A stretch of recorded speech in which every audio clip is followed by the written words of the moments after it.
मैं हूं डॉक्टर इनकलाब फरीद और आज आप क्वेश्चन एंड आंसर्स का दूसरा सेशन देख रहे हैं जिसमें मैं कंटिन्यू करूंगा कुछ और सवालात के जवाबात जो आपने मुझसे पूछे हैं मेरे यूट्यूब चैनल पे। तो अगर आपने मेरा चैनल सब्सक्राइब नहीं किया तो उसे सब्सक्राइब कर लें ताकि आने वाली वीडियोज़ आप तक पहुंच जाएं। और स्टार्ट करते हैं आज के सवालात से। सबसे पहला सवाल है ब्रेसेस की क्या कॉस्ट आती है। देखें, ब्रेसेस की जो कॉस्ट है वो डिपेंड करता है आपके ट्रीटमेंट प्लान पे कि उसका जो ट्रीटमेंट है दांतों का वो किस तरह से होगा, कितना अरसा चलेगा, उसमें क्या क्या डिवाइसेस लगेंगी, अप्लायंसेस लगेंगी और किस तरह का ट्रीटमेंट होगा, क्योंकि उसमें सर्जरी भी होगी कि नहीं होगी, उसमें दांत भी निकलेंगे कि नहीं निकलेंगे, उसमें हम क्या क्या करेंगे, कौन कौन सी अप्लायंसेस को इस्तेमाल करेंगे और कितना अरसा तक आपका ट्रीटमेंट चलेगा, कितना कम्प्लेक्स है, कितना ईजी है। तो ये हमेशा डिसाइड होती है ट्रीटमेंट प्लान के ऊपर। लेकिन मैं आपको रेंज बता देता हूँ कि इसकी जो रेंज है वो 70-80,000 से अबव जाती है और 1 lakh 2 lakh depending upon the experience, depending upon the clinic, और ये सारा कुछ होता है। बाकी आप चेकअप करा लें। ये सवाल किया था सहर अंबर ने। आप चेकअप करा लें आर्थोडोंटिस्ट से, कंसल्टेंट आर्थोडोंटिस्ट जो भी आपके सिटी में है, तो उनसे आप ट्रीटमेंट प्लान बनवा के आप फिर देख लें। उसके बाद जी नायरा खान का सवाल है कि आफ्टर स्केलिंग गम्स वापस आ जाते हैं। आफ्टर स्केलिंग देखें, स्केलिंग अगर आपकी गम रिसेशन हो गई है, आप इसलिए ये सवाल कर रही हैं, अगर आपकी गम रिसेशन हो गई है तो हमारी जो स्केलिंग होती है उसका मकसद ये होता है कि उस गम रिसेशन को स्टॉप किया जाए। वो जो एक्टिव प्रोसेस है, पेरिडोंटल डिजीज़ है, जो गम डिजीज़ है, हम उसे स्टॉप करें कि जब तक हो चुका है वहाँ तक तो चलें भी, हो गया जो कुछ हो गया, लेकिन हम आगे उसकी जो प्रोग्रेशन है वो रोक लें, क्योंकि अगर ना रोकी गई तो उसके नतीजे में क्या होगा कि आपके दांत हिलना शुरू हो जाएंगे, बोन सपोर्ट भी खत्म हो जाएगी, गम सपोर्ट भी खत्म हो जाएगी और दांत बिल्कुल ठीक होंगे अदरवाइज, लेकिन सपोर्ट ना होने की वजह से वो हिलना शुरू हो जाएंगे। तो इसको कहते हैं पेरिडोंटल डिजीज या गम डिजीज। तो इसको बचाने के लिए हमने स्केलिंग करते होते हैं, और जब स्केलिंग होती है तो वो जो एक एक्टिव प्रोसेस होता है डिजीज का वो रुक जाता है, और जहां तक आपका डैमेज हो चुका होता है वो अगर रिवर्स ना भी हो तो उससे आगे का जो होता है ना डैमेज, हमने उसको बचाना होता है असल में। तो लेकिन किसी हद तक, काफी हद तक गम जो होता है वो वापस हेल्दी स्टेटस में जब आता है तो उसकी जो एक उसकी जो सपोर्ट है वो भी अच्छी हो जाती है। अच्छा जी, नेक्स्ट क्वेश्चन है नसीम उस्मानी।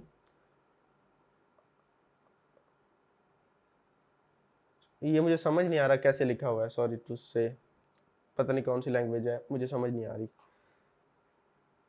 अच्छा जी, रूट कैनाल स्टार्ट किया है पर मुझे दर्द रहता है, विजिट के लिए अभी जाना है पर मुझे अपर वाला है और दर्द नीचे के दांतों में होता है बहुत। संदलीन अली। तो आपने रूट कैनाल ऊपर का शुरू कराया है लेकिन दर्द आपको नीचे वाले दांत में भी रहता है, तो नीचे वाले दांतों को भी दिखवा लें, क्या पता क्या कोई इशू है उनको भी शायद, तो उनकी भी शायद कोई ट्रीटमेंट होने वाली हो। अच्छा, ये सवाल क्या था संदलीन अली ने। नेक्स्ट क्वेश्चन है कि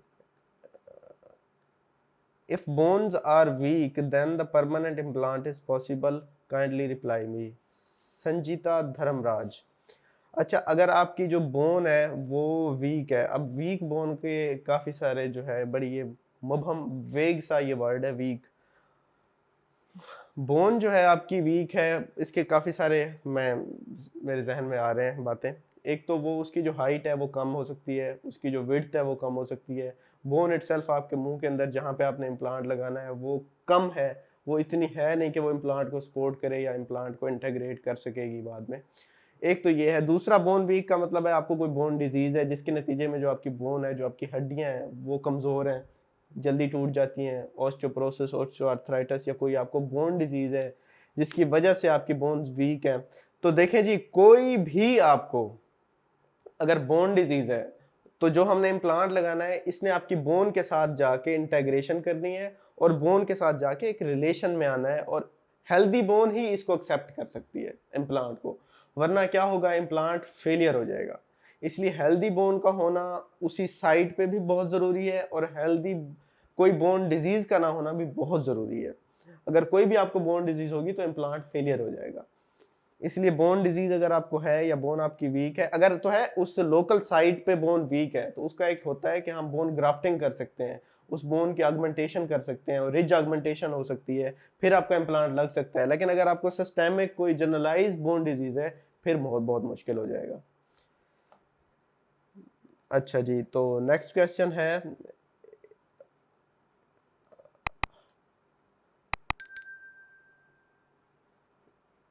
योर राहील कुरैशी का, dear doctor Inquilab, you are doing great job, thank you so much. if one can open dental clinic in his or her own house in Pakistan, ये मशवरा लेना चाह रहे हैं कि पाकिस्तान में जो है वो घर के अंदर, देखें घर के अंदर डेंटल क्लिनिक बनाने के बड़े फ़ायदे हैं। एक तो आपको कमर्शियल कुछ नहीं पड़ेगा, आपका ना बिल कमर्शियल होगा, ना आपका मतलब है कि कोई इस तरह के चार्जेस, एक्स्ट्रा चार्जेस होंगे, ना आपके बोर्ड वगैरह के कोई इस तरह के चार्जेस होंगे। और आपको कमर्शियल चार्जेस जो एक बाहर जब आप रोड पे या बिजनेस वाली जगह पे बैठे होते हैं तो वहाँ पे पड़ते हैं, वो मसाइल नहीं होंगे। दूसरा, आप हर वक्त घर में होंगे, जब पेशेंट आया देख लिया, वरना रेस्ट कर लिया, वहीं पे ही आप खाना खा लिया, आप घर में ही 24 घंटे होंगे और 24 घंटे ही क्लिनिक पे होंगे। तो ये कुछ फ़ायदे हैं। लेकिन इसमें नुकसान ये है कि आप मार्केट से दूर होते हैं, आपके पास वॉक इन पेशेंट नहीं आता, आपके पास नया पेशेंट नहीं आता, सिर्फ वही पेशेंट आएगा जो आपको जानता है या जो पहले आपके पास आ चुका है या जो आपका कोई रिलेशन शिप में मतलब रिलेटिव है कोई आपका, या फिर मतलब आपके किसी आपका कोई ताल्लुक वाला ही वहाँ पे आ सकता है, या फिर जो आपका ओल्ड पेशेंट है वो आ सकता है। क्योंकि नया पेशेंट जो है, वॉक इन पेशेंट जो है, वो आपको अगर आप किसी जगह पे ही नहीं बैठे होंगे तो वो आपको नहीं देखेगा। तो इस तरह से ये एक नुकसान है कि आपके पास वो पेशेंट का फ्लो नहीं बन सकेगा इतना जल्दी जितना आप अगर बाहर बैठेंगे। बाकी आप खोल सकते हैं, आपको कौन रोकता है, जहाँ पे मर्जी खोलें। बल्कि अक्सर फीमेल्स के लिए फेवरेबल होता है कि वो घर में ही रहती हैं और फीमेल पेशेंट्स को करती रहती हैं और वहीं पे ही वो अपना सेटअप बना लेती हैं घर के अंदर, तो ये कंफर्टेबल होता है उनके लिए। तो ये डिपेंड करता है प्रायोरिटीज़ कि आपको क्या चाहिए। अगर घर में आप बड़े हैं, आप घर को नहीं छोड़ सकते, या मतलब है कि घर में आपका रहना बहुत ज़रूरी है, तो आप घर में भी ओपन कर लें। अक्सर लोग, ये तो डिपेंड करता है ना आपकी प्रायोरिटी क्या है, तो उस पे है। उसके बाद है सद्दाम सईद का सवाल, root canal price with crown. Price तो यार हर जगह और ही होती है, हर बंदा और लेता है। 5-6 हज़ार से लेके 8 हज़ार, 12 हज़ार, 25 हज़ार तक रूट कैनाल की प्राइस है। इसी तरह क्राउन की प्राइस है, 3 हज़ार से शुरू होता है 25 हज़ार तक, जो भी लगवा लें आप। तो मैंने रूट कैनाल करवाई है, क्राउन भी लगवाया है, लेकिन मुझे left crown some time pain करता है। रैंडम वैसे ठीक है, खाने पीने का कोई इशू नहीं है तो चिल करें। थोड़ा बहुत पेन करता है तो वो थोड़ा सा, अगर फर्स्ट वीक है या सेकंड वीक है तो खैर है, थोड़ा सा एडजस्टमेंट होती है, इरिटेशन थोड़ी सी रहती है, तो वो ठीक हो जाए तो ठीक है, नहीं तो फिर आप एक दफ़ा चेक करवा लें जहाँ जहाँ से लगवाया है वहाँ से, कि कोई इशू तो नहीं है। उसके बाद है शहबाज असलम का सवाल है, डॉक्टर साहब अगर दांत खुद से थोड़ा सा उतर जाए और एक नहीं 2-3 दांत इस तरह भुर जाएं, दांतों से ब्लड आ रहा हो और ना उनको गंदा रखा जाए, सफाई का भी पूरा ख्याल रखा हो, लेकिन हेल्दी टीथ ना हो, तो कौन सी बीमारी है, प्लीज़ तफसील से बताइएगा। अच्छा शहबाज भाई, देखें आपने जो बताया है कि आप कह रहे हैं कि ब्लड भी आता है, भुर भी रहे हैं दांत, लेकिन आप सफाई का भी ख्याल कर रहे हैं, तो उसके बावजूद भी आपके साथ ये मसाइल आ रहे हैं, तो क्यों आ रहे हैं? देखें, आप एक दफ़ा चेक करवा लें, आपके साथ काफ़ी सारे मसाइल हो सकते हैं। हो सकता है आपको, अगर आपको ब्लड आ रहा है, पॉसिबिलिटी है, ज़रूरी नहीं कि आप डर जाएँ कि आपके साथ भी ये सारा कुछ है। हो सकता है आपको कोई खून का मसला हो जिसकी वजह से आपके मसूड़ों से खून आता रहता है। और इसके अलावा भुर रहे हैं तो हो सकता है आपको कैल्शियम या फॉस्फेट डेफिशिएंसी हो, या कोई आपके इन लेवल जो है ये बैलेंस ना हो कैल्शियम का और विटामिन डी का, जिसकी वजह से आपके दांत भूर रहे हो, या आपकी कोई स्टोमिक प्रॉब्लम हो जिसकी वजह से एसिडिक कंटेंट आपके मुंह के आ रहा हो और तेजाबियत ज़्यादा हो मुंह के अंदर।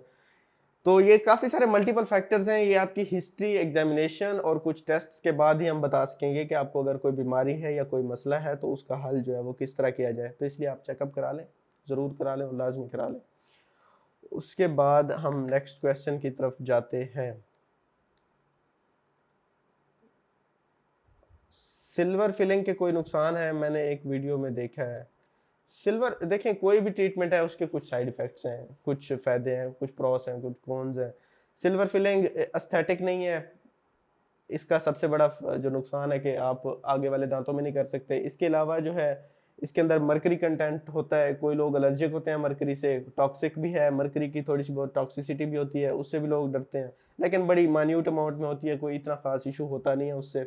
उसके बाद ये है कि आपको जो दांत है उसमें ओवर द टाइम जो है इसमें माइक्रो लीकेज होती है, फिलिंग के जो साइड होती है, लाइन होती है, उस वहाँ से माइक्रो लीकेज होती है और बाहर का मटेरियल अंदर जा सकता है। इसके अलावा टूथ क्रैक पड़ सकते हैं, ये भी थोड़ा बहुत नुकसान है, लेकिन ये ओवर द टाइम बहुत अरसे बाद होते हैं। लेकिन मैंने देखा है जितनी इस फिलिंग की लाइफ है वो किसी फिलिंग की नहीं है, क्योंकि ये फिलिंग 25-25 40-40 साल के बाद भी लोग आते हैं और बिल्कुल वैसी की वैसी पड़ी होती है। तो ये इसके फ़ायदे भी हैं। अगर हम क्राउन एंड ब्रिज के पीछे, मोहम्मद सुभान का ये क्वेश्चन है, क्राउन ब्रिज के प्रोसीजर करवाते हैं और जो नेबरिंग टीथ पर कैप लगता है, क्या वो टीथ खराब हो जाते हैं अगर उनको कैविटी लग जाए, देन व्हाट विल डू? देखें, जब हम क्राउन ब्रिज के लिए कटिंग करते हैं तो कटिंग के बाद उसी के ऊपर क्राउन लगा देते हैं। नो डाउट उस जो नेबर टूथ होता है जिससे हम सपोर्ट लेते हैं वो भी वीक हो जाते हैं, क्योंकि उनके ऊपर जो प्रोटेक्टिव लेयर है एनामल की वो हम रिमूव कर देते हैं, तो इसलिए वो दांत वीक होते हैं, मोर प्रोन होते हैं कैविटी के लिए। तो उसके लिए ये है कि फिर हम इस तरह से क्राउन प्लेस करते हैं ताकि कोई भी वहाँ पे कैविटी ना लगे और वो कवर अच्छे से कवर हो जाए। तो इसलिए वो अगर अच्छे से क्राउन लगा हुआ है, बिल्कुल सील कर दिया है, जो एरिया हमने कट किया है उसी एरिया के ऊपर क्राउन लग गया है, तो फिर कोई इशू नहीं है, उन दांतों को भी कुछ नहीं होता और 10 से 15 साल तक कोई कंप्लेन नहीं आती, उसके बाद ही कोई कंप्लेन आती है। अच्छा जी, नेक्स्ट क्वेश्चन है, अगर वही शहबाज असलम भाई ने ये फिर से सवाल किया है कि अगर दांतों की सफाई भी घर में करें, ब्रश टूथ फ्लॉस, फिर भी दांत साफ ना हो और वीक भी टूट, तो क्या हाल है? मैंने आपको यही बताया कि आप चेकअप करा लें, आपको हो सकता है क्या प्रॉब्लम है, शायद हमें पहले जो आपने पहले कभी ना किया हो कोई, या आप ठीक शायद ब्रशिंग ना कर रहे हो, ठीक फ्लॉसिंग ना कर रहे हो, या आपके नेचुरली भी दांत शायद वीक हो, जब आपके दांत बन रहे थे शायद तब आपको कोई किसी भी वजह से आपके दांत जो है वो ठीक नहीं बने, जिसकी वजह से वो ज़्यादा प्रोन है कैविटी से कि वो ज़्यादा ख़राब जल्दी हो रहे हैं, तो आप आके ज़रा चेकअप करा लें, कुछ टेस्ट होंगे, एग्जामिनेशन होगा, उसके बाद ही कुछ हिस्ट्री लेंगे और उसके बाद ही कुछ आइडिया होगा।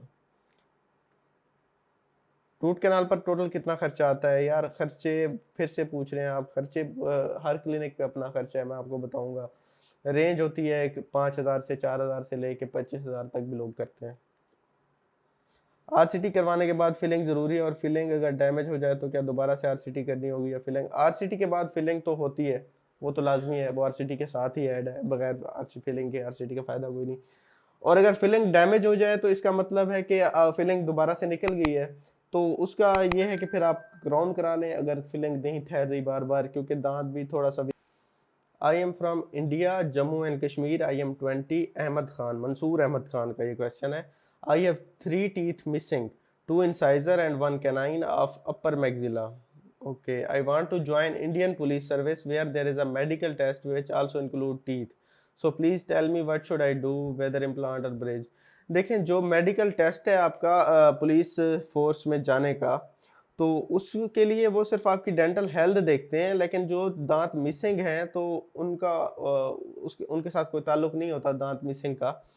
तो ये होता है कि अगर कोई दांत आपका ऐसा है कि बिल्कुल जड़ पड़ी हुई है, तो वो यही कहेंगे मेडिकल टेस्ट में कि इसको निकलवा दें, या मतलब है कि अगर कोई फिलिंग होने वाली है तो वो करवा लें, या कोई ट्रीटमेंट होने वाला है तो वो आप क्लियरेंस हो, आपकी डेंटल क्लियरेंस हो। क्लियरेंस में ये आता है कि कोई भी एक्टिव प्रॉब्लम अगर आपका डेंटल है तो वो नहीं होना चाहिए, उसको आप, जो मेरे ओपिनियन में है पाकिस्तान में जो ज़्यादातर होता है। लेकिन अगर वो ये कहते हैं कि आप दांत भी सारे लगवा के आए और इम्प्लांट या ब्रिज, इस चीज़ का मुझे नहीं पता, ये आप पता कर लें, ये होता नहीं है वैसे कि वो कहें कि आपको दांत भी लगवा के आए, फिर वो पैसे भी दें, उन्हें कहें कि पैसे भी दें फिर लगवा लें। बाकी वो एक्टिव कोई डिजीज ना हो, दांतों की मसूड़ों का मसला ना हो, दांतों का मसला ना हो, कोई कैविटी ना बनी हो कहीं पे, कोई दांत निकलने वाला है तो उसको निकलवा के आ पाए, ये उनका मकसद होता है मेरे ख्याल से। अब्दुल हसीब शेख, चलें इनका सवाल तो मैंने आंसर कर दिया था पहले, और कुछ और सवाल हैं उनके हम जवाब देते हैं।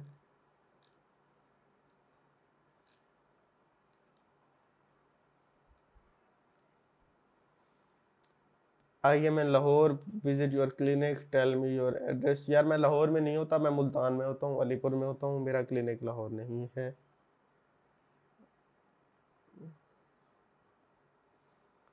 अज़का अनवर का ये क्वेश्चन है, ये बहुत इंपॉर्टेंट है। आई नीड टू नो, अगर किसी ने कोविड वैक्सीनेशन करवा ली हो, is it safe to go to dentist who follows all SOPs और नॉट। देखिए अगर आपने वैक्सीनेशन करा ली है तो मोस्ट प्रोबेबली मोस्टली डेंटिस्ट ने भी वैक्सीनेशन करा ली होगी। अगर आप तक पहुंची है तो सबसे पहले मेडिकल स्टाफ को लगी थी वैक्सीन। तो अगर आप दोनों वैक्सीनेटेड हैं तो फिर एसओपीज को फॉलो करें और फिर कोई इशू नहीं है आप। और अगर वैक्सीन देखें एसओपीज वो जो है वो डॉक्टर के एंड पे है, वो इंशाल्लाह फॉलो करेगा। आप ऐसे डॉक्टर के पास जाएं जो फॉलो कर रहा हो, उसके बाद आप ट्रीटमेंट करवा लें। You don't need to worry about anything. और ट्रीटमेंट भी अगर ऐसी है जो आप डिले नहीं करा सकते तो आप वैक्सीनेटेड हैं, डॉक्टर भी वैक्सीनेटेड है, नथिंग टू वरी अबाउट।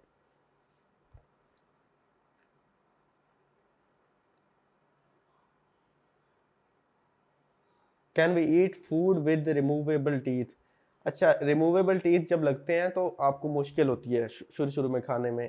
तो ओवर द टाइम जब आप प्रैक्टिस करते हैं तो आपकी आदत बनती जाती है, उनके साथ भी खाना खा सकते हैं। काफ़ी लोग खा रहे हैं, खाना खाने के लिए ही लगवाते हैं। जब वो कंप्लीट डेंचर लगवाते हैं जिनका बिल्कुल ही कोई दांत नहीं होता, तो वो भी खाना खाते हैं और बड़े अच्छे से खाना खाया जाता है और हर चीज़ खाई जाती है। लेकिन over the time you have to practice.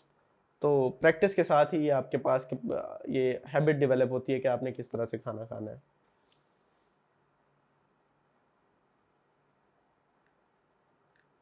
आप पाकिस्तान में कहाँ रहते हैं? मैं पाकिस्तान में मुल्तान में रहता हूँ और मैं बेसिकली अलीपुर से हूँ। प्लीज़ हेल्प करें लोगों की ऐसी वीडियोस डाल के। जी मैं हेल्प कर रहा हूँ, वीडियोस डाल रहा हूँ। आप भी मेरी हेल्प करें, सब्सक्राइब करें और मेरी वीडियोस को भी शेयर करें। ये था शहजाद अहमद का comment. Thank you so much.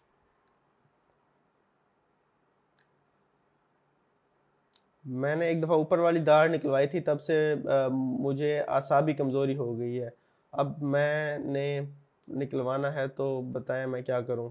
मुल्ला बशीर का ये कमेंट है। देखें कभी भी आपके दांत निकलवाने से आपकी आसाबी कमज़ोरी का ताल्लुक नहीं है, और दांत निकलवाने से आपकी आसाबी कमज़ोरी नहीं। हमने मेडिकल साइंस में कहीं नहीं इसका रिलेशन पढ़ा कि आपकी आँख की जो है वो नज़र कमज़ोर हो जाएगी। ठीक है, आप कमज़ोरी की वजह से वैसे आपकी दांत की नज़र कमज़ोर हो जाए और बात है, लेकिन जो है वो दांत निकलवाने का इससे साथ कोई रिलेशन नहीं है, तो इसलिए आप ना डरें। अक्सर कहते हैं कि अकल दाढ़ निकलवाने से भी आँख की जो है वो नज़र कमज़ोर हो जाती है, तो ऐसा भी कुछ नहीं है, ऐसा कुछ नहीं है, आप ना डरें। सर मेरे दांतों में यही मसला है, अगले दांतों में गैप है, आपसे ट्रीटमेंट कराने के लिए किस तरह रब्ता किया जाए? आप मुझे इंस्टाग्राम पे फॉलो करें और वहाँ पे मैसेज करें, मैं आपको तरीक़ाकार बताऊँगा। आपका क्लिनिक कहाँ है और चेकअप का क्या प्रोसीजर है? मेरा क्लिनिक है मुल्तान में और चेकअप के लिए आप मुझे यासिर शाह का ये कमेंट है, आप मुझे इंस्टाग्राम पे फॉलो करें, वहाँ पे मैसेज करें और मैं आपको वहाँ पे तरीक़ाकार बताऊँगा। I am having jaw clicking and chronic cracking in ear. Should I go for dentist or ENT? If you are having jaw clicking, you must go to oral and maxillofacial surgeon, not to a dentist, not to a ENT. तो आपने maxillofacial surgeon के पास जाना है, आपने dentist के पास भी नहीं जाना, वो भी आपको आएँ बाएँ शाएँ करेगा, ENT वाला भी आपको आएँ बाएँ शाएँ करेगा। तो आपने मैक्सिलोफेशियल सर्जन के पास जाना है अगर आपको क्लिकिंग प्रॉब्लम है। ये राहिब नकवी का क्वेश्चन था।